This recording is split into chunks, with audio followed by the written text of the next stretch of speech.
اللہ الجبار اپنے بندوں سے یہ مطالبہ کرتا ہے کہ والدین کی اہمیت اور مقام کو سامنے رکھتے ہوئے ان کی دلجوئی کی جائے۔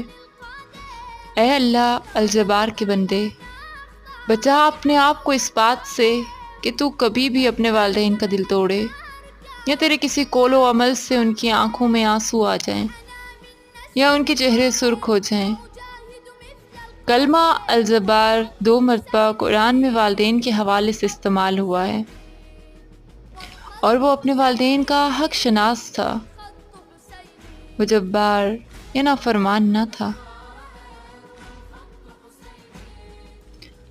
پھر اللہ تعالیٰ الجبار عیسیٰ علیہ السلام کی زبان سے ان کی یہ خوبی کہلواتے ہیں، اور اپنی والدہ کا حق ادا کرنے والا بنایا، اور اس نے مجھے جبار نہیں بنایا۔